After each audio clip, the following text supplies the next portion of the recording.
Hello and welcome back to another episode of Let's Play Jane's Fighters Anthology as we start the aircraft showcases for the Chinese campaign, at least ones that we haven't seen yet. So today, I think I want to start with, depending on, yep, just as I thought, okay. So we're actually going to do kind of a two-parter here. Or rather, two episodes with the same aircraft, because we are going to start with, as I've often said, I believe the FSX is meant to be a stand-in for the J-10, or at least I hope that's kind of what it is.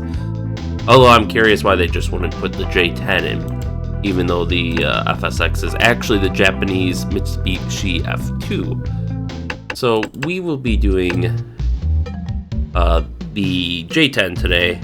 And then later in the week, we'll be using the same craft, but with Japanese or American weapons on the other side. So first, let's set up our mission here.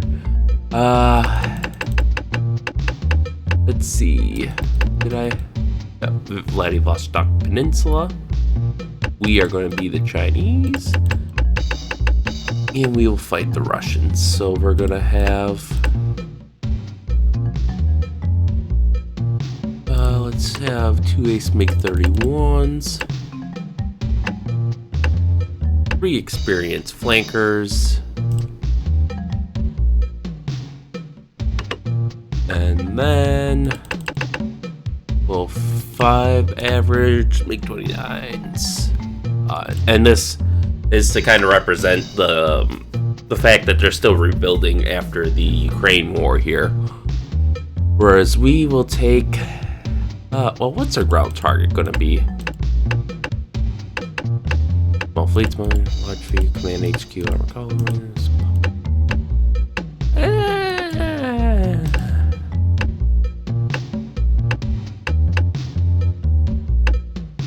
I think we'll take a supply column, lightly defended. As far as support goes, we can do 5 experienced J7s, although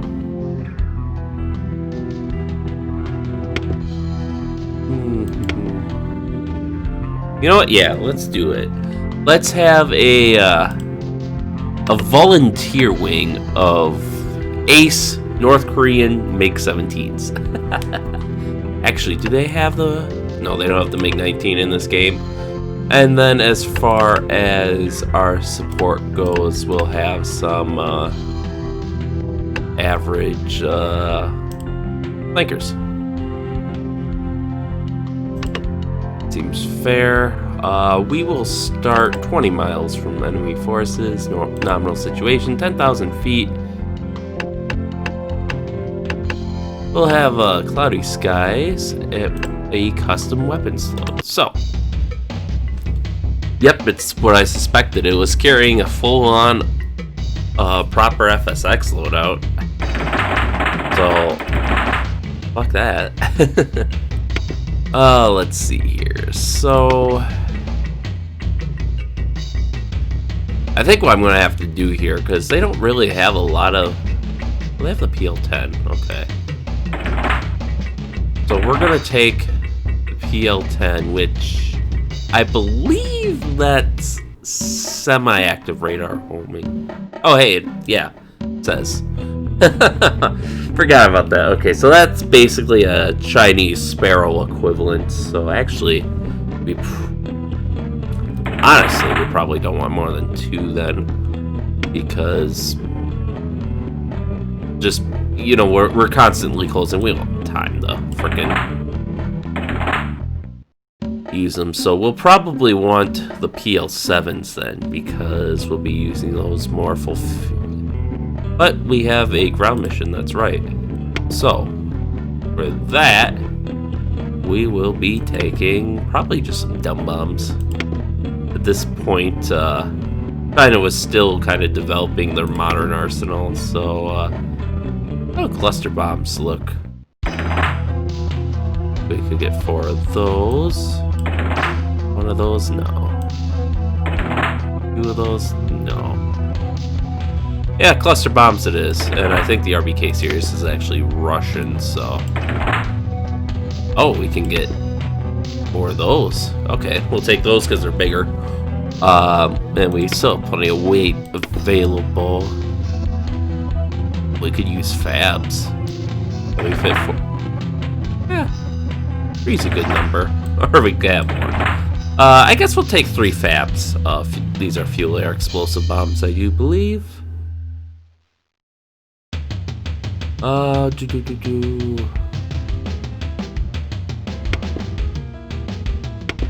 CBU 87B, so that's the American cluster bombs here, which, curiously enough, are the exact same weight as the Russian bombs. You know what? Actually, let's just take the Russian ones anyways. The cluster bombs, that is. Oh, you know what? No, these aren't fuel air explosives. I think these are actually just the regular Russian dumb bombs. So I think this is supposed to be a 250 kilogram. Yeah, 250, 500, and 1,000 kilogram bombs. Because the Russians have those weird fins.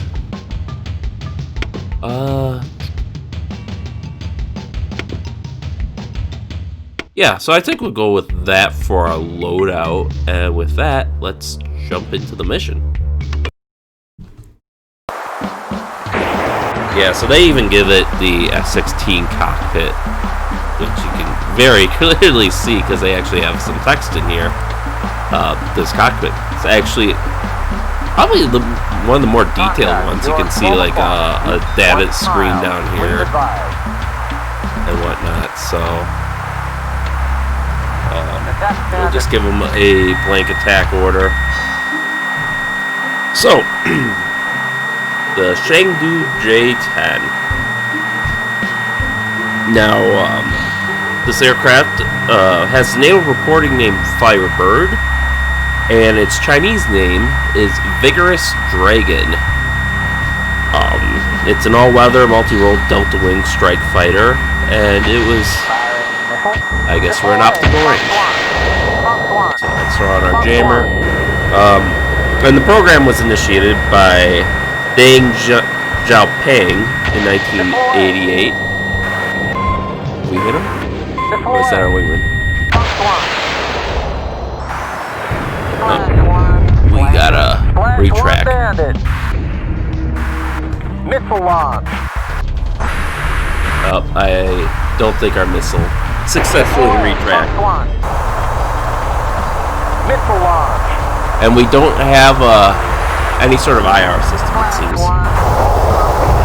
So we can't designate the aircraft. I'm taking a shot. I'm taking heat. Fox 2. Let's see here. 1.5 miles. Wow, I had my wingman set for normal, I do believe. And now that we can see it really close up, you can very, very clearly see its F-16 origin. 1.5 miles. Fox 2. Oh, it is tracking though. Not very well. Well, I think he decoyed it with those flares. I'm taking a shot. Deploy. Got him. Junk. Serious junk. Wait, what? Why? Was I shooting a friendly? I must have. Oh, yeah, it was a silver flanker, not a fucking Russian flanker. I purposely selected them to be different, to be blue, so that, wow, I'm surprised he survived so long, considering his total last maneuverability. And it appears we have 2 cannons installed, which is a bit curious. Hey, some of the MiG-17s survived. That's, not an expected outcome.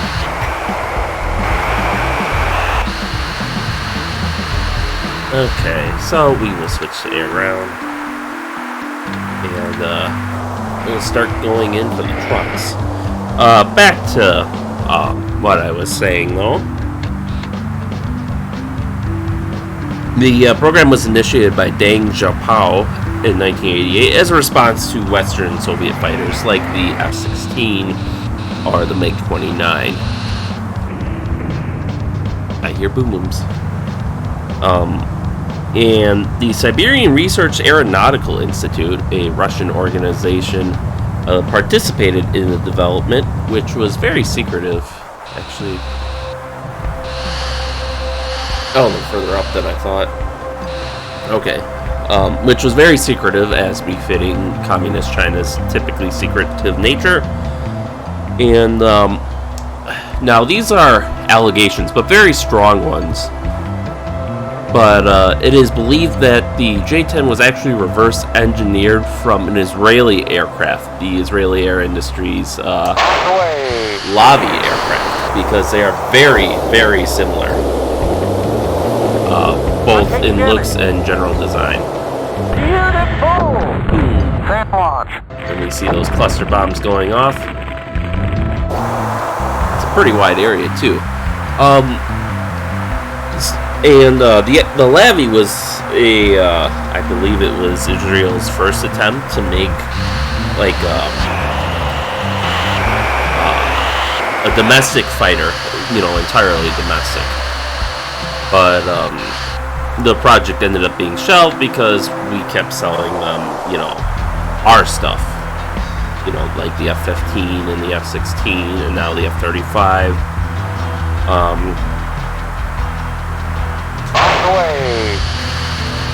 So Israel has denied the allegations, and so has China, but their engineers from the Siberian Research Aeronautical Institute have said as much, that it was based on a reverse engineered from the Lavi, which China's acquiring of such technology would have been a violation of sanctions put on them after the Tiananmen Square massacre. That massacre basically cut off China from Western military technology. In theory, at least. Israel has long been suspected of supplying them with advanced technology, although, as far as I know, there's not necessarily any definitive proof of that, only circumstantial evidence to date. Now, and as a result of, because this project was started a little bit before the Tiananmen Square massacre, they did acquire some technology from the West and from Russia that they used to, that they either incorporated or reverse engineered. So it's a bit of a melting pot of reverse engineered foreign technology. And it had its first flight. I love how they have the gun sound, because the bomblets are so small. So it's just, a ton of shrapnel shredding them, really.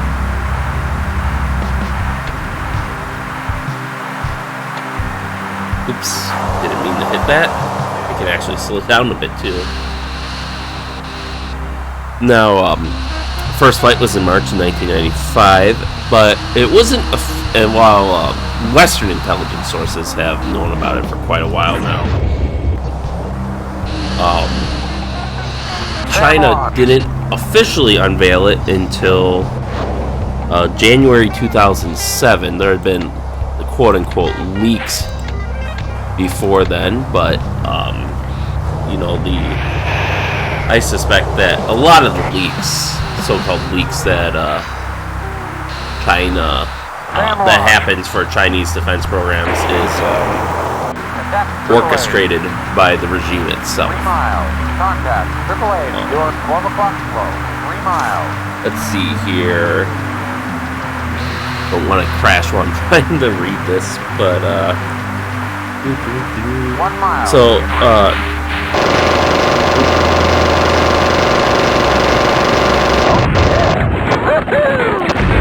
he missed me, thankfully.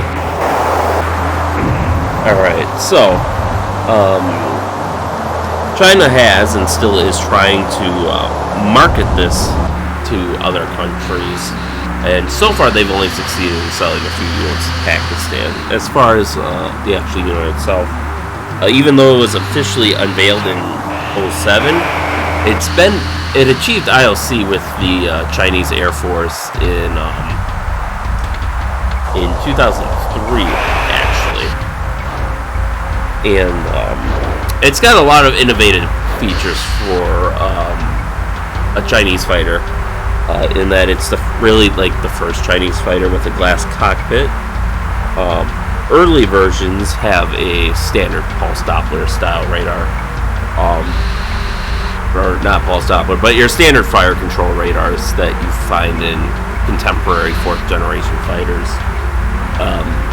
Later versions have a PESA radar, or allegedly an ASA radar, as China claims, although those claims have been disputed, and it is believed it only has PESA technology. For those who don't know, ASA is active electronically scanned arrays, whereas PESA is passive electronically scanned arrays.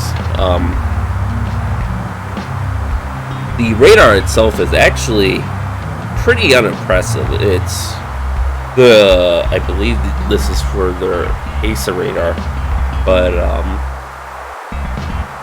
they claim it's capable of tracking, up to 10 targets simultaneously, and capable of engaging 2 targets simultaneously with semi-active radar homing missiles, or 4 targets simultaneously with active radar-guided missiles. Which, in comparison to the original radar in the F-14 from, the 79, they could track 24 targets simultaneously and engage 6 simultaneously.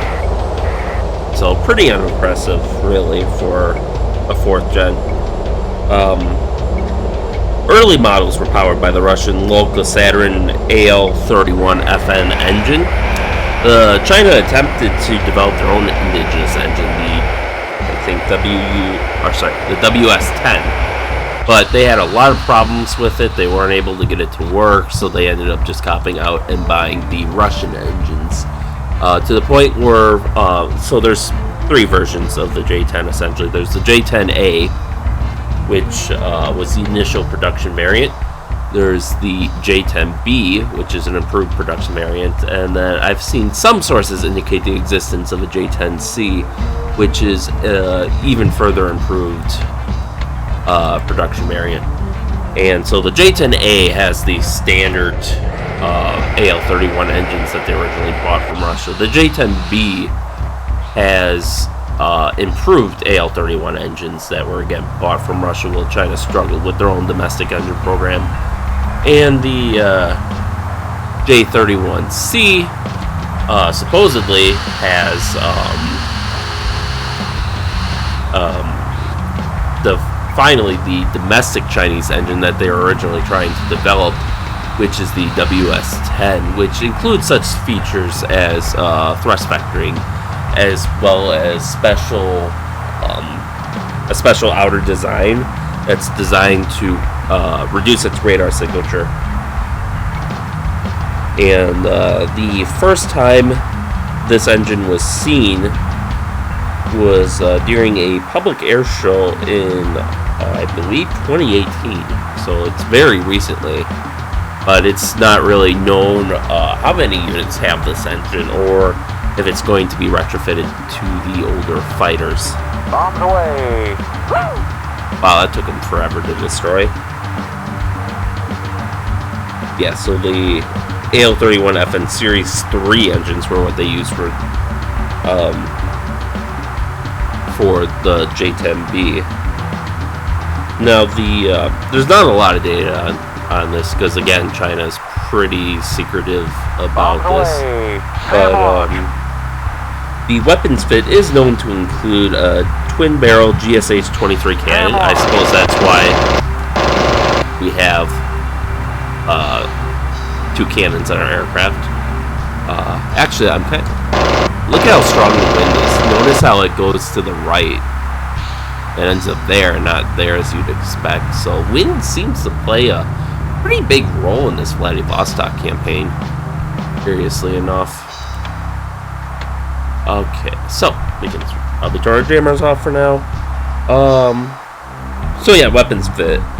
It also has 11 hardpoints capable of carrying up to 6,000 kilograms of ordnance, and these include the the various J's or PL series missiles. So you saw how we use the PL7 and 10. I believe there's also a PL12 and 15, if I remember correctly. I know there's, I believe they have an improved version of the PL7 out now. The PL10 is being replaced by, I want to say, the PL12. They have an AMRAAM equivalent that they're replacing the PL10 with. And then they also have the, the Long Arrow missile or something, which is basically a Phoenix missile equivalent. Designed mostly for taking down high-value aircraft such as AWACS or tankers, since countries have recognized that our logistical and support aircraft are oftentimes the key to our success on the battlefield, as they are very effective at being kind of a force multiplier, making our forces more effective. Here it is. Bug out. So, so the J-10C is reportedly fitted with an ASA, but that's disputed. I believe China has also claimed the J-10B to be fitted with an ASA. And again, that's also disputed. So, as of right now, the only other operator is, as I mentioned earlier, Pakistan with the FC-20 export version. And to this date, there is here's some other notes. As of 2017, there are believed to be about 78 J-10s. And I couldn't find a reference for what model J-10, which was interesting. It said 78 J-10s. 142 J-10As. 55 plus... I gotta pay attention while landing. Alright. You can see this is a very maneuverable fighter. Very good performance. There we go. 55 plus J-10Bs, 48, and there's no numbers on the J-10Cs yet that I've seen. And that's just with the 48 J-10S. That's a dual seat trainer version, and that's with the People's Liberation Army Air Force. And additionally, the PLAN is believed to have at least 16 J-10As and 7 J-10Ss. But these numbers, I believe, they're as of 2017, so they're pretty out of date by now, I'd imagine. And again, I couldn't find numbers for J-10C. Admittedly, I didn't look very hard, but I imagine the J-10 is still in production, and as of yet, it has not yet seen any service beyond, just intruding into other people's airspace or patrolling their own airspace. So it's today it had a very uneventful career, although with tensions rising in Eastern Asia, we might yet see that change. So, or if China starts to become adventurous like the U.S. is, we might get to see it used in Central Asia or Africa, or even South America. That was actually one point I wanted to note, is that China tried very hard to sell these to Argentina a couple of years back. Argentina was looking for a new fighter, and I believe they ended up going with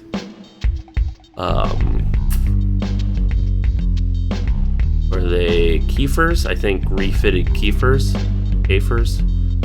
I'd have to double check that, but for a long time China was trying to sell them the J-10 or their other export fighter, which this is the FC-20, which I forget the name of their other export fighter, but it's like a really cheap hybrid of a F-16 and a MiG-21. I'd have to look into that. But they were basically trying to sell them, saying, hey, you can use these to take over Argentina. We'll even give you a real good deal on the loan. And they were offering all these incentives and stuff. And Argentina eventually rejected it. I have to wonder if there was U.S. or British pressure involved in that. But they ended up going with a really shitty fighter. But to be honest, I don't even think... Most of South America does not have a good Air Force. I think Brazil's probably got the most advanced Air Force at this point since they bought the Gripen. But besides that, they have like the F5, and then Venezuela has some old F-16s from when we were buddy for a little bit, and some flankers, and that's it. I mean, to a certain extent, I don't really see why South America even bothers to maintain air forces, since it seems like they don't really have the capability to do so. And at best, they're used for air policing missions. They aren't fighting a war with these air forces. I don't know, I suppose that's a discussion for somewhere else. In any case, we've completed our mission. We have bombed the Russian supply convoy. We have destroyed the Russian aircraft, and we have accidentally shot down one of our own fighters. So we have failed this quick mission, but we destroyed all 15 targets, really? I did not see 15 targets, but... Okay, so we didn't take damage, and our first wingman didn't take damage. We have one fighter kill, one SAM, one AAA, a couple of tanks, couple of trucks, and yeah, the one fighter we shot down was our own.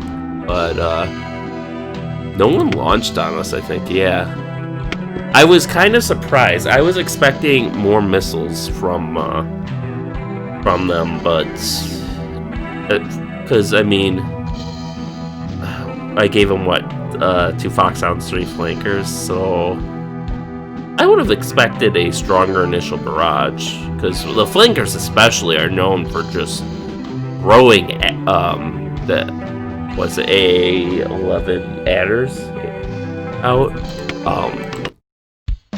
I gotta look that up quick. My memory is failing me today.